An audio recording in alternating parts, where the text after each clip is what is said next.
Hello again, everyone. We are going to start our quantitative research unit. So we're actually going to dive into now. We're going to start talking more specifically in depth on some of the key pieces of quantitative research, how to do quantitative research. So we're going to actually be diving into this specific side of things here in the coming few weeks. As we begin, we're going to start with surveys today. But before we get into that, just again, a reminder to get SPSS set up on your computer. You're going to absolutely need that. So make sure to get it downloaded and set up working on your computer. You can reach out to Concordia's IT department, or you can email Carrie Dreher as well. So please make sure to do that to make sure you have SPSS either downloaded and working on your computer, or you can know where and how to access it at a computer on campus. We're going to need it for class exercises and for class assignments. So additionally, please get Qualtrics, your Qualtrics account set up and working properly, because for the survey questionnaire assignment that you're going to do and our exercises in class constructing surveys, we're going to use Qualtrics. It's just a website, but you need you need your account through it. And so that should be set up for you by now through Concordia's IT department. Please let me know of any questions that you have around accessing that. Please work on getting an account set up through Qualtrics, and I can help you with the links and everything there as well. But let's get into survey research. So first of all, let's talk about what are surveys. What does it mean when we talk about surveys? Because surveys are one of the most widely used data collection methods in all of social research and all of sociology. So as a research method, a survey collects data from subjects, from folks like you. We call them participants or survey respondents who respond to a series of questions about behaviors, about opinions, about demographics of who they are, how they identify, often in the form of a questionnaire. So an online questionnaire, for example, or if you've ever completed a course evaluation for another course, or that you will for this course at the end of the semester, that's a form of a survey. You're answering questions, oftentimes online, but they can be paper, they can be administered in person as well. That's what a survey is. They can also take the form of interviews with open-ended questions or closed-ended questions. So I can actually have a survey questionnaire that I ask you the direct questions, and then I fill the survey out along with you. So that's an example of an in-person survey as well. Surveys can have closed-ended and open-ended questions. So closed-ended being, on a scale of 1 to 10, how much are you enjoying this class? That's a closed-ended question. An open-ended question would be, why are you enjoying or not enjoying this class? That'd be an open-ended question. Surveys can have both of those. So again, you can administer online, for example, through Qualtrics, like what we're going to use. There are other platforms like SurveyMonkey as well. Maybe you've heard of an example of an online survey platform.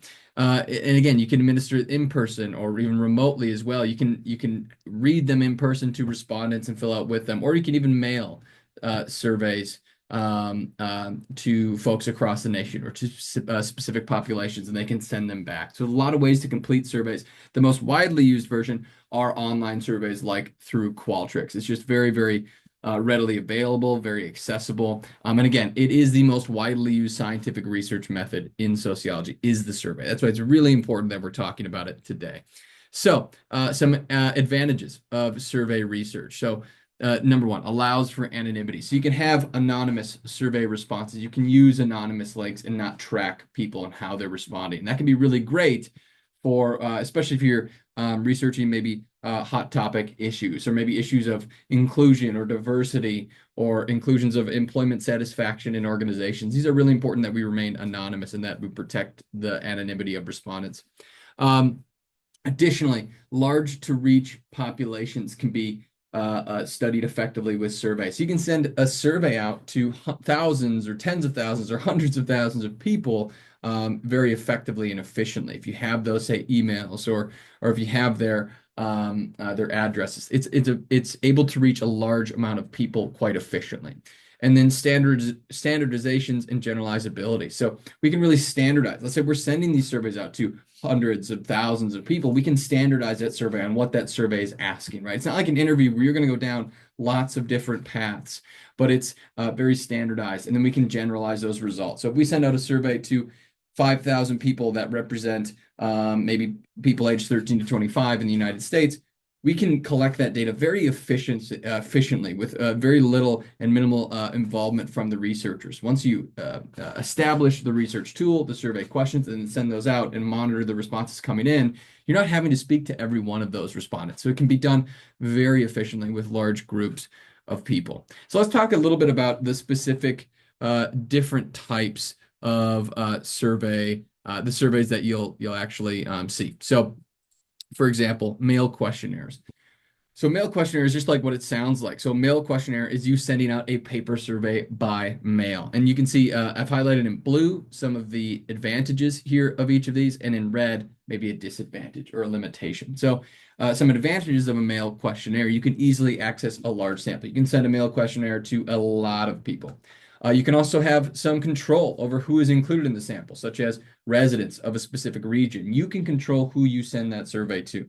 But now, as a limitation, the response rate is often very low and at risk for biases like self-selection bias. So what we mean by the response rate is that how many people are actually responding. So if I send out to 100 people, the response rate could be 5% in that only 5 people responded out of that 100 people. So we have those sorts of response rates. For mail questionnaires, those response rates are quite low, typically in the 1 to 3% range. So you're going to send out a lot of surveys, but you're not going to get a whole lot back. So while you have control over it, that response rate is pretty low.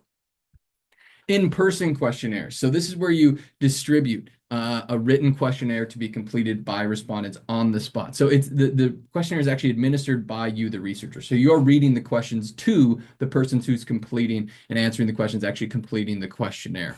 So if your research, focuses on a very specific location, you can distribute a written questionnaire to be completed by respondents on the spot there, and that could be a really effective method. And so, for example, you could approach the customers of a shopping mall or ask all students to complete a questionnaire at the end of a class. So if you know exactly who you're going for in a specific location, this is a potential option. Again, some some advantages and limitations here. Some on the advantages side, you can screen respondents to make sure only people in the target population are included in the sample. Let's say you're outside of a movie theater and you want to understand people's perceptions on a movie, but you only want people 25 to 50 to complete this questionnaire. Well, then you can ask a couple of screener questions right off the bat. Well, how old are you? Well, I'm 27. Okay, you can complete it. Well, I'm 23. You can't complete it. So you can screen people out quite effectively. You can also collect time and location specific data, so such as the opinions of a store's weekday customers, like I just mentioned the example in a shopping mall, or the example of someone walking out. Maybe you're working for a production company. You want people's opinions after they've come out of a certain movie. So let's say you just saw, I don't know, Wicked. You just saw Wicked a couple of months ago, and you want to know the specific opinions of moviegoers out of there. So you can go to specific theater chains and go to talk to people who just came out of that movie and understand and ask them questions, and they answer them, and then that's how you complete this questionnaire with that specific time and location, specific data on those folks. Now, limitation of in-person questionnaires being the sample size will be smaller. So this method is less suitable for collecting data on broad populations and is at risk for sampling bias. So for instance, sampling bias, I mean, you know exactly who you're going after, so it can get very limited. Sample size, because you're having to talk with each person individually, sample size is often smaller in person questionnaires. Another example is I actually worked for NORC at the University of Chicago for the Department of Health and Human Services on a project, and it was on this national study for early care and education, and it was called I was a field interviewer. So what we were doing is we had a pre-written survey questionnaire that we went to individual homes and child care centers, and we administered that questionnaire. So we asked families and parents, and we asked professionals at these child care centers these all the same specific questions. And so, but we had to do that one-on-one. So we wouldn't get that many as if we just did it online, but we wanted to get that in-person connection to ensure that we had the response size that we needed and the specific time and location data that we needed. Finally, the last one I wanted to mention, online questionnaires. So these are, online questionnaires are a really popular choice for students doing dissertation research, for large panels because of the low cost and flexibility of this method. So there are many online tools available for constructing surveys. For example, Qualtrics, SurveyMonkey, Google Forms, et cetera, et cetera. We're going to be using Qualtrics in this class. Qualtrics is a really great platform for this, and it integrates really well with SPSS data that we're also going to use. So a couple of advantages and limitations. So advantages, you can quickly access a really large sample without constraints on a time or location. Let's say we have emails for 10,000 people aged 50 to 65, and we specifically want to sample these folks. So we can quickly email out the link to this survey and an introduction and get it in front of them quite quickly. We don't have to talk with them each individually. And the data is also easy to process and analyze because it's all online. It's collected online. We can code it online and analyze it that way. It's very efficient on that front. Instead of a paper ballot, a paper survey, we've then got to code to online and numerical data on our own as a separate step. A limitation of online questionnaires being the anonymity and accessibility of online surveys mean you have less control over who actually responds, which can lead to biases like self-selection biases. Remember we talked about biases a couple sessions ago. So you administer a link to the survey. You don't know if that person is sharing the link with someone else or someone else or someone else. You don't have as much control over that like you do in some of the other methods. Again, can really access a large sample. The data is easy to process and analyze, but you have less control over who's actually responding. So you have to be careful at how you're administering it, how you're tracking that as best as possible. When are surveys used? So surveys are used in so many different areas. Just as a couple here as an example, obviously social research. That's what we're talking about in this class. Social research. So investigating the experiences and characteristics of different social groups or the experiences that you have. The social research is widely employing surveys on a very regular basis. Market research. So finding out what customers think about products, services, and certain companies, really widely used there. Health research, collecting data from patients about symptoms and treatments and their experiences in certain hospital settings and whatnot. That's also widely used. Politics, measuring public opinion data about parties and policies and certain laws. You wonder how people get polling data, right? Like we just came out of an election year. You wonder about how you figure out who's ahead in the polls, who's polling at this rate or this rate. That's done via surveys. And then psychology as well. So researching personality traits, preferences, and behaviors. All of these things are quite commonly used via surveys, are commonly ascertained via surveys. So surveys can be used in both cross-sectional data and longitudinal studies. So if you do remember what cross-sectional data are, what longitudinal data is, cross-sectional data is where you collect the data just at one time, right? And then longitudinal studies are where you survey the same sample several times over an extended period of time. So you can be used in both cross-sectional and longitudinal studies. A couple example, just to help emphasize again, where you can see surveys, and they're so widely readily available. Class satisfaction surveys. I'm sure you've done some at Concordia. You're going to do one for this class. That's an example of a survey. Market research, just mentioned that. Polls conducted by programs like American Idol or So You Think You Can Dance. So You Think You Can Dance even still on anymore? No idea if that is. But those types of polls where you're voting on who's the winner, who's going to be the winner. Those are examples of platforms that use surveys as well. Now, those might not be necessarily scientific and really well crafted surveys in the sense of like market research or political polling or those sorts of things, but those are examples of surveys nonetheless. Political polling, mentioned that as well. How do you figure out who's ahead in the polls, right? What are polls? They're surveys. That's what that is. And then Nielsen ratings. So how do you figure out if a TV show is successful on cable TV or not? Well, you figure out their Nielsen ratings. That's where you're surveying families and people across the United States and asking if they've watched certain television shows, if they are currently watching them. If we know they are, then what are their opinions on those shows too? So all those sorts of things. These are just a few examples of the thousands and thousands of examples of surveys in everyday life in the world. So we rely on surveys quite heavily. especially in social research. And we're going to talk through, especially through your survey questionnaire assignment. Remember we talked through like what is ordinal data, what is interval data. Those sorts of things are going to go into actually how we construct a survey scientifically and how we understand the data that we're collecting. You're going to do that in your survey questionnaire assignment, which I'm excited to talk more about very soon. Sociological survey. So I mentioned the NORC at the University of Chicago. I work for them on the National Study of Early Care and Education, but sociologists conduct surveys under controlled conditions for scientific purposes. Okay, and NORC is a really good example. And surveys gather different types of information from people. So while surveys are not great at capturing the ways people really behave in social situations, they are still a very effective method for discovering how people feel and think, or at least how they say what they say about how they feel and think. So surveys can track, like I mentioned, political preferences, patterns in reported individual behaviors, if we're like studying sleeping or driving or texting habits, those sorts of things. Or surveys can also gather information on subjects like employment status, income, education levels, race, gender, ethnicity, sexuality, all those sorts of things we can collect on via survey. So a couple of examples again, NORC at the University of Chicago collects longitudinal data, again, remember, over time. It's called the General Social Survey, where they conduct on a regular basis. And so there's data going back decades. You can look at how has public perception on certain issues changed based upon that longitudinal data on the General Social Survey. It's a really great tool. Maybe we'll use it in this class for a project or two. And then the U.S.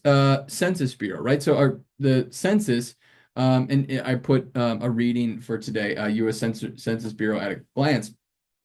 How do we collect, how do we figure out, well, what is our population in the United States? What is our demographic layout in the United States? That's done by a regular census. And I'm sure you know what a census is, you've heard it before, but that's what the government does. And governments do to track what is our population, how is our population growing, shifting, and what are our demographics? And that's an example of a survey that's done. So the census is a really, really important survey that the government does. And then finally, this is the last thing I have for today. It's just how are surveys used for measurement in social research? So there are many methods of analyzing the results of your survey. So first, you have to process the data, usually with the help of, say, a computer program like Qualtrics or SPSS, to sort all the responses, and you clean the data, all this sort of stuff. So there's some key steps here, and I've added 4 steps that, and you can see them in the notes too, if you ever need to go back and look at this, that I want to talk about these 4 key steps for how our survey is used for measurement in social research. So 1, I mentioned processing the data. You use the software tools. Maybe it's Excel or SPSS. We're going to use SPSS in this class to organize and sort survey responses. You're going to clean the data. So you remove things like incomplete or improperly completed responses, addressing inconsistencies or errors. Let's say you're looking at a survey that you've constructed, and you have 15 responses, but 3 of them only answered the first 2 questions. You're probably going to remove those incomplete respondents. You only want to assess your complete responses up to maybe at least 75% done, or whatever threshold that you identify. 2, you're going to analyze open-ended responses. So we're going to talk about what qualitative coding looks like, but you're going to code and thematically analyze qualitative data. We're going to look at that in the qualitative section under interviews and focus groups, and when you actually practice your interviews. But you do the same thing for open-ended survey questions because that is qualitative data. You're also then going to, number 3, conduct your statistical analysis. So using quantitative methods to analyze numerical data, maybe testing hypotheses, identifying trends, using descriptive and inferential statistics. So programs like SPSS that you're going to get practice in can handle these various statistical analyses, like I mentioned, the descriptives, means, medians, modes, inferential statistics, your t-test, your ANOVAs, your regressions. Don't worry if you're like, what is he saying right now? We'll get into that, I promise. We will get into all of that. And then 4, multi-purpose data. So the same survey data can serve different research objectives or undergo multiple analyses for deeper insights. You can repeat and you can do different analyses on your survey data over time. So just a couple of keynotes that it's good practice, especially as we're going to start now in the coming days, talking about how you're going to actually construct your survey itself. Always document your methods for transparency and repeatability. And then ensure that your analysis methods align with your research goals, right? So descriptives for summaries, inferential for testing relationships, correlations, that sort of thing. And then consider the limitations of your data when interpreting findings. So whether you have any sort of sampling bias or incomplete data. We'll get into that, and you're going to actually get to practice constructing your surveys and utilizing these sort of methodologies, and make sure we're in a good place, right? Make sure that the methods you've used and how you've constructed your survey is in an effective and empirical manner, so that we have the best possible outcomes and the best possible data collection. So that's the 101 on surveys. Again, we'll get into actually practicing surveys. We're going to get into the different types of survey questions during the next session. So we're going to have a practice again on multiple choice questions, ordinal questions, interval scale, ratio scale questions, how to build the content of your survey questions. We'll talk about next session. But as of now, that's all I've got for today. So thank you all again for tuning in for this session. We will see you next time.